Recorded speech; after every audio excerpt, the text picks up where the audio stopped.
all praises, all praises to the heavenly, holy, almighty creator of infinity, eternity, the universe, the earth, the stars, the mountains, the oceans, the valleys, the seas, the clouds, all creeping things, humanity, and all there is. This is Revelations.Unveiled. Detroit. Happy, holy Sabbath family. We are convening and converging once again at the threshold of transition, where we are bearing forth our cranial universes, exposing our souls to receive the holy heat and words and wisdom and fire of the construction of the universe. All praises, and we are given our highest form of reverence and appreciation and graciousness to the holy power for the extension of another 7 days of the gift of breath and life. In my salutations and continued petitions and prayer for the care and safety, the peace and harmony for the 12 tribes scattered abroad of the house of Israel, wherever you may sojourn, as well as my brothers and sisters of the world who refer to themselves as the melanated and Moors, the original man and children of God, the sovereigns and sojourners, the copper cup, the color and people of color, the aboriginals and indigenous, the natives, Negroes and Negroes, the African Americans and blacks, the descendants of slaves, and those conquered and colonized. Oh yes, and we are blessed as we are here for this holy convocation, this holy congregation of the brothers and the sisters, as we are here once again to review and honor the history and mystery of the Holy Nation. All praises. And family, this is the 49th episode, the 49th gathering, the 49th consensual assembly of coordinated care, concern, and compassion, where we are here together in peace and joy and love and comfort and safety, where we are at and meet wisdom, where we sit at the wine of the divine, of the lives of the Holy Creator and the Son Almighty. All praises. And we shall continue with our wonderful immersion into the history of the Holy Nation. And last week, we were at the home of the prophet Elisha, as he was beset upon by the servant of the king of Syria, who had fallen ill. And Elisha had bared prophecy to that servant. It was a dark prophecy, whereby the servant would commit treachery against his king and become a future terror against the Holy Nation. And so, family, we shall continue, but first we must bear forth the Revelations.Unveiled Detroit channel standards, and we start in the book of Malachi, chapter 3, verse 6. For I am the Lord, I change not. Therefore, you sons of Jacob are not consumed. Followed by our second heavenly, holy, eternal standard in the book of Hebrews, chapter 13, verse 8, in reference to the holy anointed Savior, the Messiah, the wonderful, the King of Israel, whom the world refers to as Jesus Christ, the same yesterday and today and forever. And as we are strapping on our sandals to embark on the side streets to salvation, we shall pay due honor to our holy brother, prophet Isaiah, and visit his scroll in the 28th chapter, verses 9 through 11. Whom shall he teach knowledge, and whom shall he make to understand doctrine? Them that are weaned from the milk and drawn from the breasts. For precept must be upon precept, precept upon precept, line upon line, line upon line, here a little and there a little. For with the stammering lips and another tongue will he speak to this people. Oh, yes, family. And so we set down those standards so that we are not confounded within the confusion of the religions and ideological thoughts of man. The Lord changes not. His holy word, the Messiah, is the same yesterday and today and forever. And our holy brother prophet gives us clarity on how we are to study to show ourselves approved. We must take the precepts from the many verses of the prophets and put them together line upon line, where we are to tell the stories of the dark parables for the true understandings of the wisdoms of the word. All praises. And so, family, we shall resume our review of the history and the mystery of the holy nation in the book of 2 Kings, chapter 8, verses 15 through 29. And it came to pass on the morrow that he took a thick cloth and dipped it in water and spread it on his face that he died. And Hazael reigned in his stead. And so, family, Hazael was the servant to the king of Syria who committed the treacherous act of murder and took the throne of the king. And in the 5th year of Joram, the son of Ahab, king of Israel, Jehoshaphat, being then the king of Judah, Jehoram, the son of Jehoshaphat, king of Judah, began to reign. And so now, family, we have the King Joram of the northern house of Israel, King Joram of Israel. And now we have King Jehoram of the southern kingdom of Judah. 32 years old was he when he began to reign, and he reigned 8 years in Jerusalem. And he walked in the way of the kings of Israel and did the house of Ahab. And for the daughter of Ahab was his wife. And he did evil in the sight of the Lord. Yet the Lord would not destroy Judah for David his servant's sake, as he promised him to give him always a light and to his children. Oh, wow. So, family, Jehoram came to the throne of Judah and acted in the ways of the kings of the northern kingdom, in the idolatries and the blasphemies against the commandments of the Lord. In his days, Edom revolted from under the hand of Judah and made a king over themselves. So Joram went over to Zair, and all the chariots with him, and he rose by night and smote the Edomites which compassed him about, and the captains of the chariots, and the people fled into their tents. Yet Edom revolted from under the hand of Judah unto this day. Then Libnah revolted at the same time. And the rest of the acts of Joram and all that he did, are they not written in the chronicles of the king of Judah? And Joram slept with his fathers, and was buried with his fathers in the city of David. And Ahaziah, his son, reigned in his stead. So now we have a new king family over Judah, Ahaziah.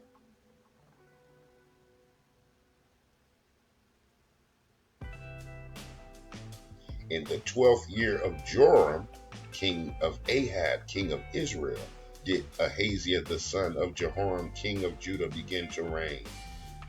22 years old was Ahaziah when he began to reign, and he reigned 1 year in Jerusalem. And his mother's name was Athaliah, the daughter of Omri, king of Israel. All right, family. So we have Ahaziah, who ruled out of Jerusalem,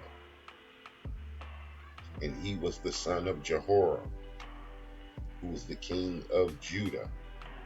And then we have the son Joram. He is the son of King Ahab of Israel.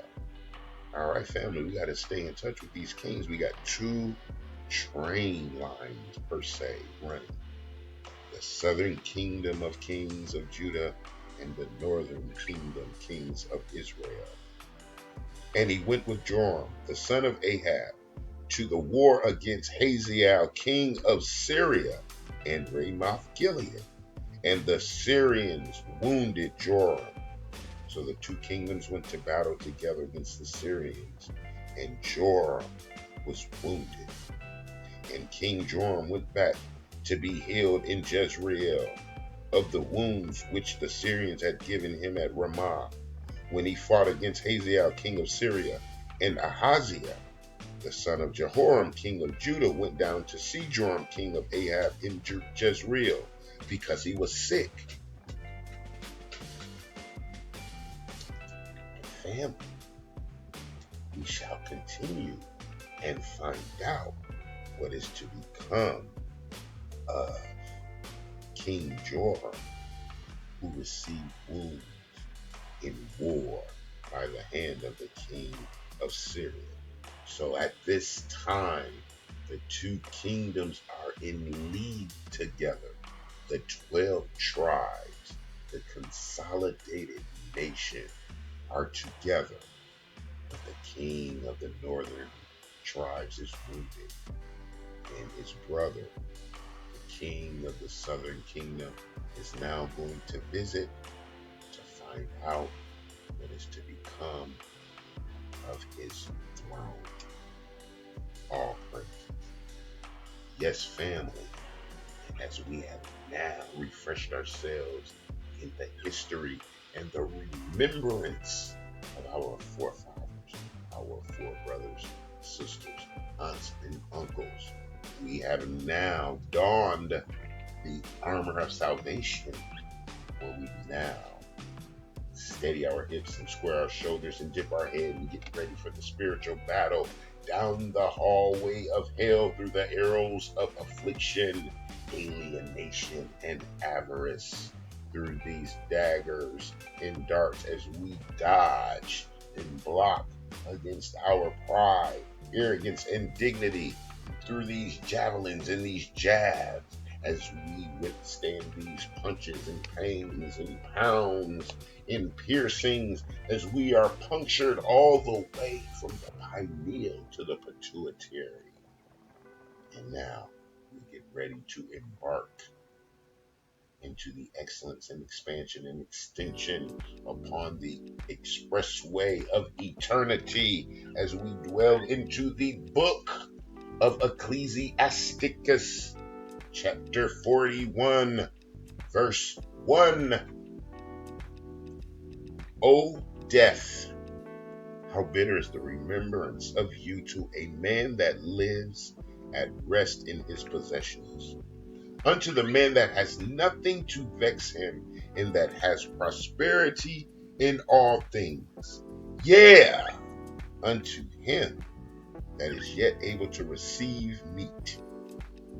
O death, acceptable is your sentence unto the needy, and unto him whose strength fails, that is now in the last age, and is vexed with all things, and to him that despairs and has lost patience. Fear not the sentence of death. Remember them that have been before you, and that come after. For this is the sentence of the Lord over all flesh. And why are you against the pleasure of the Most High? There is no inquisition in the grave, whether you have lived 10 or 100 or 1,000 years. The children of sinners are abominable children, and they are conversant in the dwelling of the ungodly. The inheritance of sinners' children shall perish, and their prosperity shall have a perpetual reproach. The children will complain of an ungodly father, because they shall be reproached for his sake. Woe be unto you, ungodly men, which have forsaken the law of the Most High God. For if you increase, it shall be to your destruction. And if you be born, you shall be born to a curse. And if you die, a curse shall be your portion. All that are of the earth shall turn to earth again. So the ungodly shall go from a curse to destruction. The mourning of men is about their bodies, but an ill name of sinners shall be blotted out. Have regard to your name, for that shall continue with you above 1,000 great treasures of gold. A good life has but a few days, but a good name endures forever. My children, keep discipline in peace, for wisdom that is hid, and a treasure that is not seen. What profit is in them both? A man that hides his foolishness is better than a man that hides his wisdom. Therefore be shamefaced according to my word, for it is not good to retain all shamefacedness, neither is it altogether approved in everything. Be ashamed of whoredom before father and mother, and of a lie before a prince and a mighty man, of an offense before a judge and a ruler, of iniquity before a congregation and people, of unjust dealing before thy partner and friend. So family, we got to have shame and humility and truth before the offices and officers of men, and of theft in regard of the place where you sojourn, and in regard of the truth of God and his covenant, and to lean with your elbow upon the meat, and of scorning to give and take, and of silence before them that salute you, and to look upon a harlot, and to turn away your face from your kinsmen, or to take away a portion or a gift, or to gaze upon another man's wife. These are all outlines of abominable acts against the brotherhood. Or to be over busy with his maid, or to come not near her bed, or of upbraiding speeches before friends, or after you have given, upbraid not, or of iterating and speaking again that which you have heard, and of revealing of secrets. Verse 24.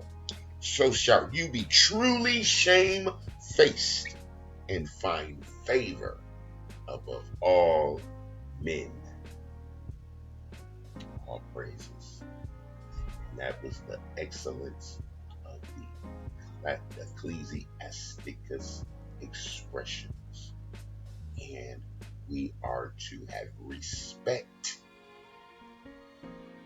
We are to understand death, which is the impartation of life, living, and the returning to the earth, which bared forth our material beings, and how we are to walk within the confines of the commandments for the compassion of our salvation, and to give us honor in our speech and actions, so as not to offend our brothers and sisters. All praises, family. And as we have absorbed those 24 spiritual spears into the spinal column, it has released the essence and the sauce of that salvation as it fills up our chest cavity. We are woozy as we are wounded, and we reach forth for the salve and the sage of the healing as we reposition and get ready for the lyrics of learning, the petitions of protection from the brother,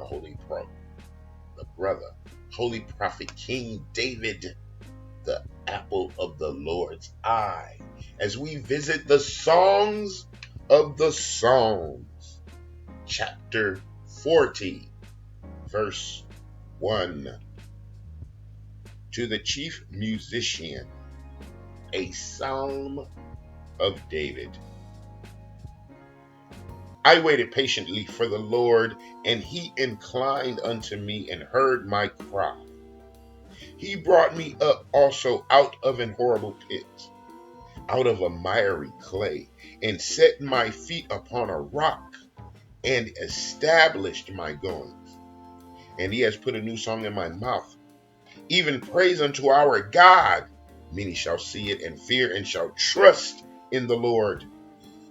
Blessed is the man that makes the Lord his trust, and respects not the proud, nor such as turn aside to lies. Many, O Lord my God, are your wonderful works which you have done, and your thoughts which are to us word. They cannot be reckoned upon. They cannot be reckoned up in order unto thee. If I would declare and speak of them, they are more than can be numbered. Sacrifice and offerings you did not desire. My ears have you opened. Burnt offering and sin offering have you not required. Then said I, Lo, I come.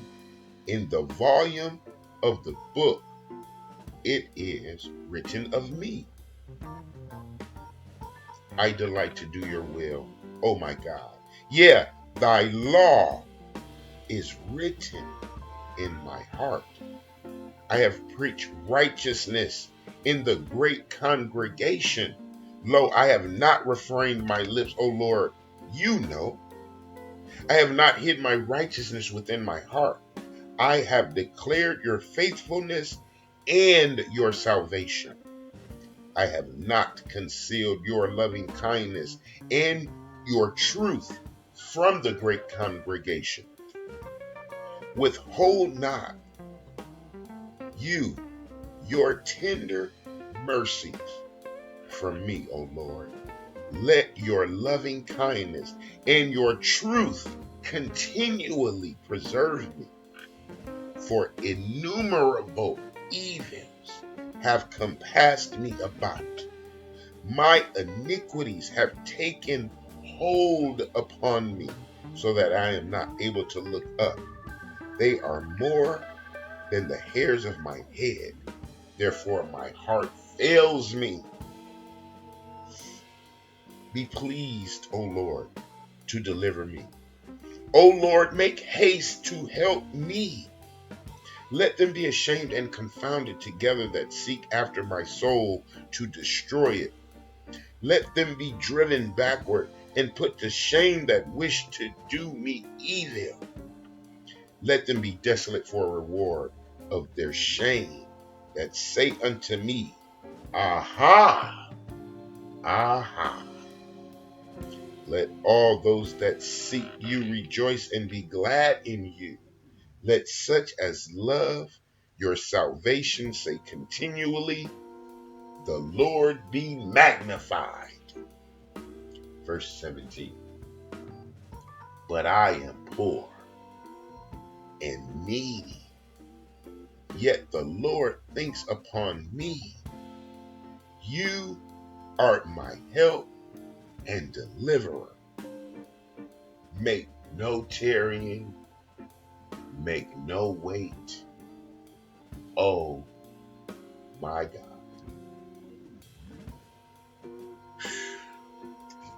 Ah, yes, family, and that is the supreme prayer and the petitioner of peace, from the release of pain, from this carnal container, the spiritual bounds of sin and iniquity.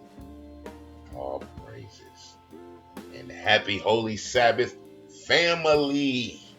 This is our day of rest. This is a testimony of a day set aside by the Holy Prophet, the Holy Creator himself, and given to the children of Israel as a covenant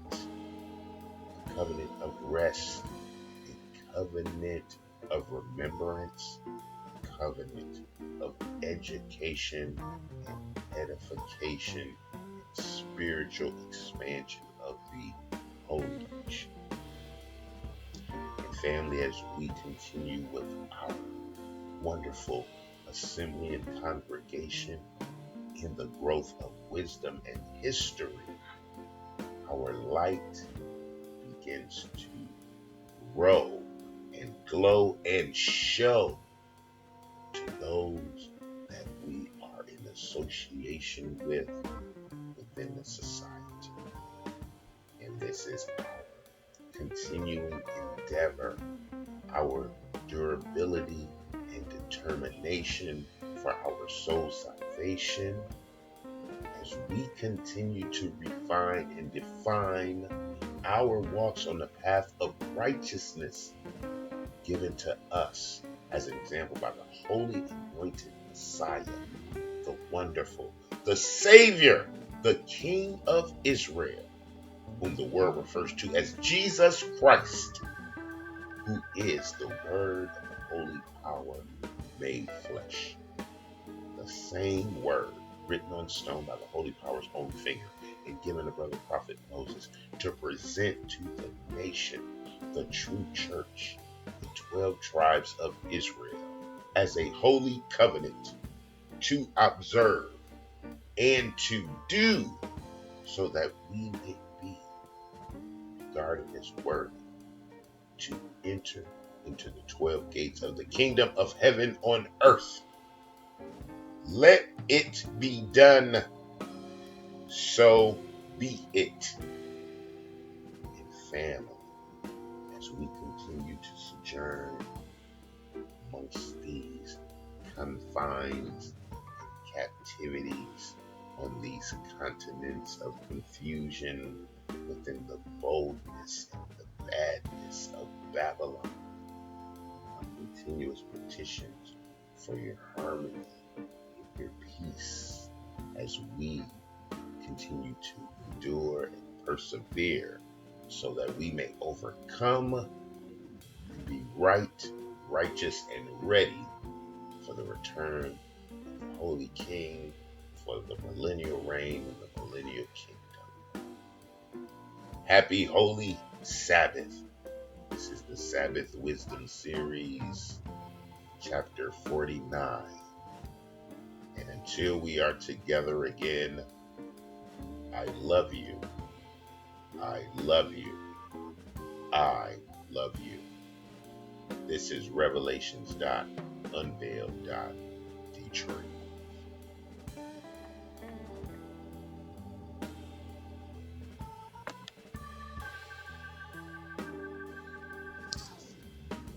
The book of Deuteronomy, chapter 7, verses 6 through 9. For we are a holy people unto the Lord our God. The Lord our God has chosen us to be a special people unto himself, above all people that are upon the face of the earth. The Lord did not set his love upon us, nor choose us because we were more in number than any people, for we were the fewest of all people. But because the Lord loved us, and because he would keep the oath which he had sworn to our fathers, Abraham, Isaac, and Jacob, has the Lord brought us out with a mighty hand and redeemed us out of the house of bondmen, from the hand of Pharaoh, king of Egypt. Verse 9. Know therefore that the Lord our God, he is God, the faithful God, which keeps covenant and mercy with them that love him and keep his commandments to 1,000 generations. The book of Joel, chapter 2, verse 27.